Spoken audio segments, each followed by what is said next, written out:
Welcome back to Open Window Politics, U.S. Senate election prediction for 2026. Let's get started off with the first state. We'll be doing the likely reds first and make our way to tilt. Of course, going to Democrats and Republicans. Starting off with the first likely red, we have the state of South Carolina. This state is generally in the safe Republican column. But just because the national environment is shaping up to be really good for Democrats, I think that it is very feasible that the state could narrow up to be in the likely red margin. Still a Republican victory, but narrowed slightly. Next up, we have Montana. That is similarly classified generally in the safe. The state occasionally voted for Democrats in the past, but it has no current Democrats in Congress or in the Senate or in the House or the Senate or the governor position. They are a certainly Republican state now. They've gone further to the right. So I think that this election won't be any different in that it will be a Republican victory in the Senate there in Montana. And then I think there is going to be a few more in the likely red, starting out with Florida. The state used to be the biggest swing state with the most electoral college votes, and it has since kind of somewhat similarly to Montana. However, it's in the past was more competitive, has shifted further and further to the right, and now Republicans are even winning some what used to be Democratic strongholds like Miami-Dade County. Several Republicans have won in that county, Trump and I believe DeSantis, but just goes to show that Democrats have lost their grip on the state of Florida, and I think that it will go into the Republican Party's column by a likely red margin this November. I think that's going to be the end of the likely red states. Next up, we'll be going likely blue.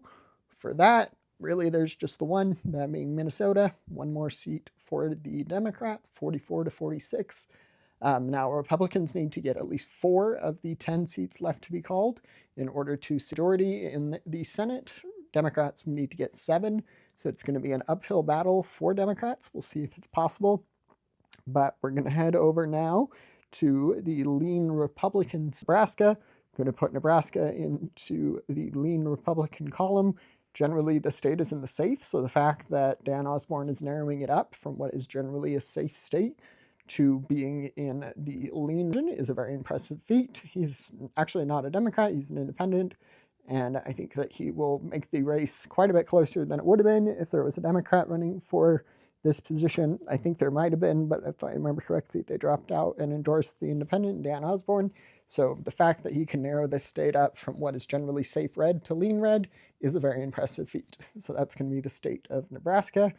And then we're going to head over to the state of Iowa. This is going to be a similar call. This one really does seem to be getting closer and closer. I've seen some polling that looks better for Democrats than this call currently.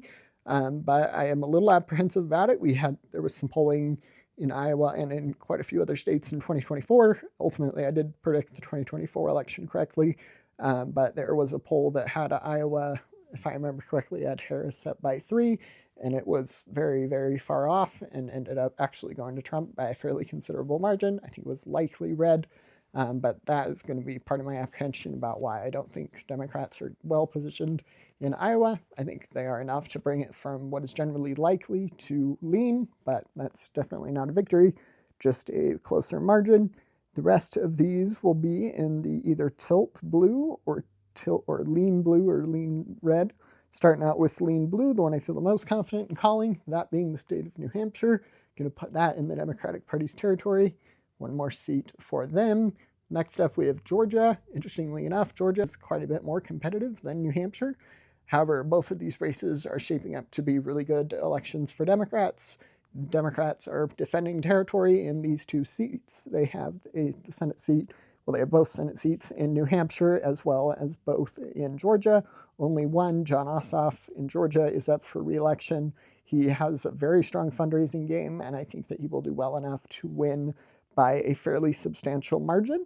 Interestingly enough, we've also seen North Carolina come with some, and like I said, polling isn't always the best.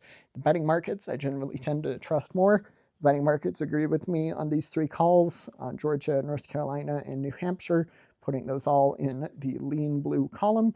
So that's going to be the call there.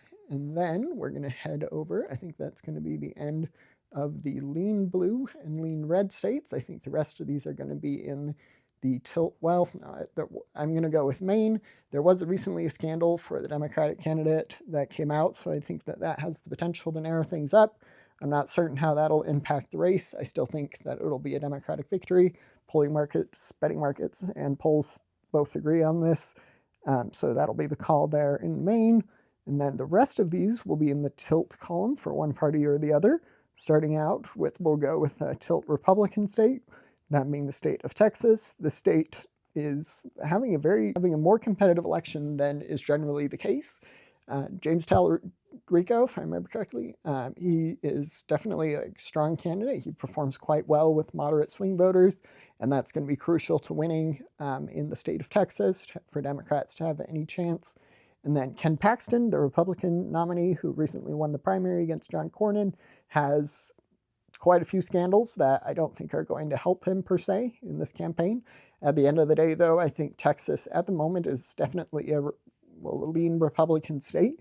The fact that the Democrat Talerico can get it to tilt is very impressive. He's well liked, especially obviously among Democrats, but even among some Republicans, and I think that that'll be enough to narrow up the state. In the long run, I think Texas is going to drift further and further to the left. It'll be interesting to see if this election is the first time in decades that a Democrat has won on the statewide level. Beto O'Rourke got close in 2018 running against Ted Cruz.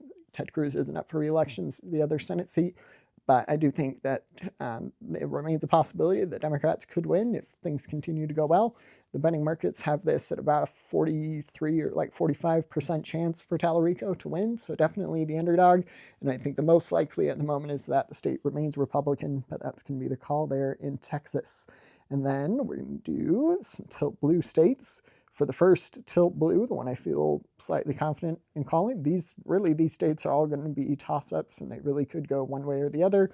But for the first tilt state, we will go with the state of Maine. Going to put that into the tilt blue column. This, I think if Republicans are going to pick up a seat, this is probably their most likely opportunity. I don't think that they will. I think it'll still be a Democratic victory, but the polling has been pretty decent for Republicans in a state that generally votes blue. It is a swing state. It's become more of a swing state, so that's definitely something to consider.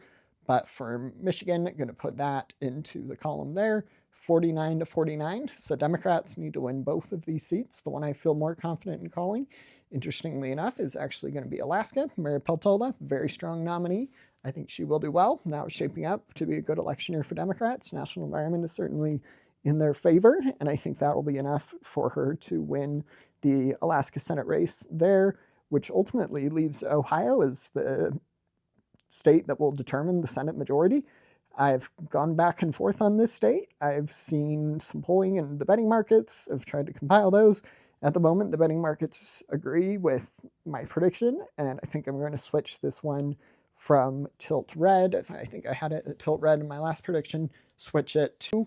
And with that, Democrats are able to win back control of the Senate by the slimmest possible majority. They would have 51 seats, resulting in a slim Democratic majority. They would most likely have a hard time passing much, at least for the rest of Trump's term, because the executive will still be controlled by the Republican Party. But I think it's a very real possibility that Democrats could flip the Senate, and I think this is probably the most likely map for them to get there, but that's going to be the call there, 51 to 49.